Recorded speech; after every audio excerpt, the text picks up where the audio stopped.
Well, what we did was actually strip this problem down so that we captured what we thought was sort of the essence of the problem, sort of reduce its dimension. And so we have damages that are associated with each patch that's invaded.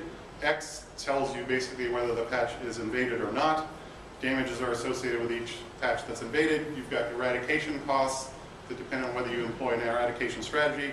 You've got border control costs that depend on which borders around a particular patch are controlled or not.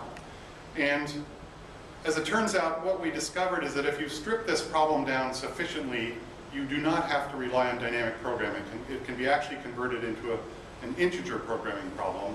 And there are powerful methods for solving integer programs, which we found allowed us to, in fact, solve many, many problems of large dimension and, in some sense, canvas all of the different possibilities in terms of economic conditions and bioeconomic conditions in order to paint a picture about how those things affect the nature of the solution. So I'm going to go through sort of a series of examples of problems and talk about what the optimal solution is. And as I say, what's unique about this is we've solved for not only when you employ a control, but where you employ it, and that's the hard part of this problem. Just to presage some of the results, basically anything is possible. Of course, if eradication is cheap and the damages are high, the optimal thing to do is going to be to eradicate it immediately. On the other hand, if it's very expensive to eradicate and to control, and the damages are low, then in fact the optimum policy would be to let it do what it's going to do. And in between that, there's a whole range of things that we discovered turn out to be optimal, depending on what you assume about the costs of the controls and the damages and the discount rate and those sorts of things.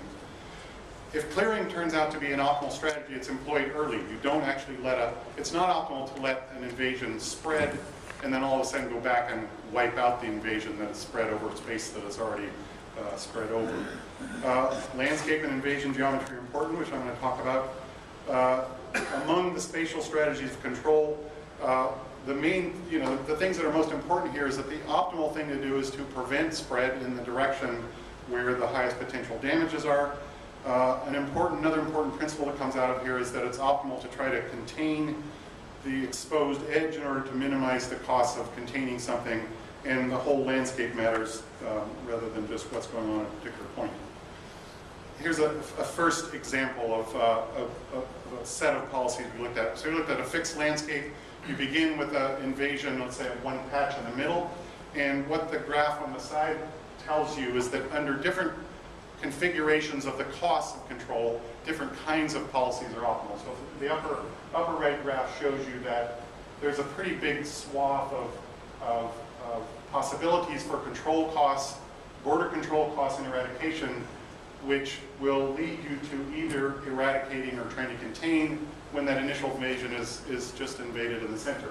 If it has spread one time step, the options that tend to be optimal get constrained, and you move away from eradicating and containment towards a larger set of options that effectively tell you too late, you need to abandon this. In fact, it doesn't pay to control it. And that continues to be the case as the size of the initial invasion gets bigger. So the important thing here is that larger invasions decrease the kind of activist controls you're going to use, mainly because a larger invasion involves higher cost to contain a larger set of borders, and there's less invaded area to protect, in fact, the larger the invasion.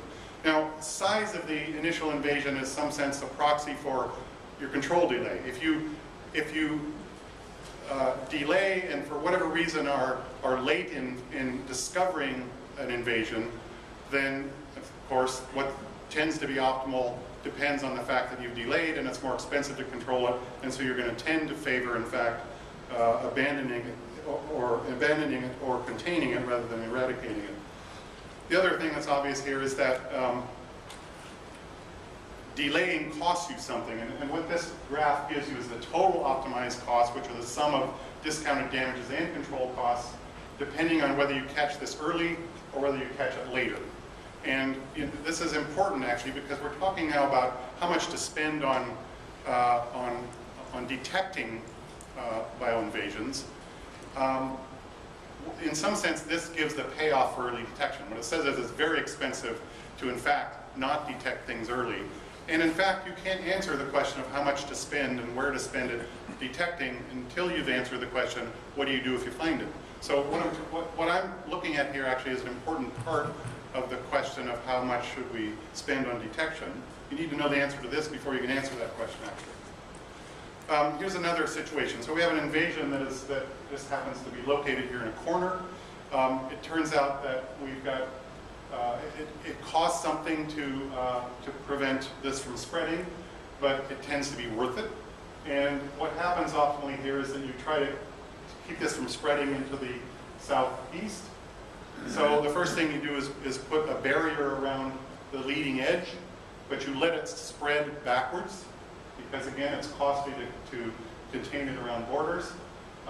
You push it up against the edge of the habitat, and then you actually cut back on how much you're spending on the border containment, and then resume border containment, and end up locking it up. And so, I mean, what's interesting about this is that it says that what you do optimally spatially depends on the landscape, the shape of it, where your invasion sets itself down, the size of the invasion relative to the size of the landscape. And it's somewhat complicated and somewhat surprising. Here's another case where it's expensive to contain it at a border, but if you don't contain it, it's going to spread into this area and create damages out to the east. And so what turns out to be optimal is you begin with a temporary border control. You let it spread into these areas where the habitat is in the end going to contain it, and then you retract your control of that leading edge border, let it spread a bit, resume your control, and then stop its containment here. That's a fairly complicated pattern of controls, actually, because they're going on and off, and they're being located in different places. Again, what's going on here is 6 minutes. 6. Okay. Here's another one that's interesting. Also, it's got a little bump out here. What's optimal here is to actually eradicate in the first stage that little bump. And it turns out that what's happening here is you eradicate it so you can smooth out the leading edge, and you let this spread and then contain it. And what's happened here is that instead of having 11 edges that you had at the very beginning, you've reduced the edge to control to 7, and that reduces your long-term cost of containment. Another case where it in fact is costly to try to stop it early, but you end up incurring those costs late because it's about ready to invade a larger area, and you basically delay your control, but in the end you implement them to save this edge from being invaded. Those question marks are. This is another one that looks like my first one where we had an invasion in the corner, but there's another invasion here in the lower corner. What's optimal in this particular case is to eradicate in the lower corner to keep that from spreading out into the uninvaded area. You begin doing what you did in the first instance and pushing this one back into the corner, but because we made assumptions that it's more costly to control the border here, you end up actually abandoning control, but you've delayed the onset of the damages that are inevitable in 2 ways. One is by holding it in the upper left, and also by eradicating this little satellite in the lower right. Here's a situation where there's a patch in the environment that has higher damages than on average, and what we're going to see here is that we end up not being able to save this patch, but we delay the onset of the invasion into this patch in ways that are somewhat complicated. So we hold it, we let it spread backwards. It's starting to be now costly to contain. It begins to encroach on this valuable area.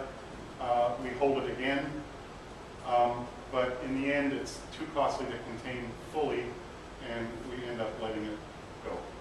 So the summary here is that obvious things, the higher the damages, the more you're going to tend to employ activist policies. Higher the cost, the opposite is correct. We want to protect large uninvaded areas, prevent the delay and spread in the direction of high potential damages. Reducing the extent of exposed edge is an important thing that comes out of a spatial policy that doesn't come out of a non-spatial analysis. And the entire landscape landscape matters. Geometry matters too here. The initial invasion's geometry, where it's located, how big it is, its shape. The landscape itself matters. Again, how big it is, whether there are There are barriers, corridors, etc. I'm towards the end here. Well, the last thing we looked at here was a situation where you have a landscape that actually has private parcels on it. And the question is, how can you, what kind of institutions could you set up in this situation where in fact you don't have an agency managing the entire landscape, but you have individuals managing their own landscapes. And so farmers whose land is about to be invaded will employ control costs if it's worth it, but it may not be worth it to him individually. But it may be worth it to the neighbors next door to encourage that farmer to incur some expenses to keep the invasion from invading their landscape. And so we looked at various situations where you can, in some sense, spread the collection of payments to the invaded patch and collect payments from people that are located some distance. And so this is sort of a notion of a spatial club where you collect payments from people who are potentially about to be invaded and use those to get on the problem early, which as we saw is valuable. The bottom line here is that if this is left to individual landowners, they're going to tend to, in many cases, simply abandon it. If you allow the possibility of neighboring landowners to bargain with each other and with the person who's initially invaded, there are more chances that they'll reach a bargain that actually contains the system. And the more you are allowed to sort of set up institutions where you can collect payments from people who will be damaged in the future, the more likely it is that you in fact can contain it early through effectively private operations. And so this is an interesting institutional design. Is there a way that, I mean, should we allow bioinvasions and should we consider them to be something only controlled centralized top-down, or are there ways to motivate individuals themselves to, with perhaps some help in setting up the institutions, control something when it plops down in a region? Thank you.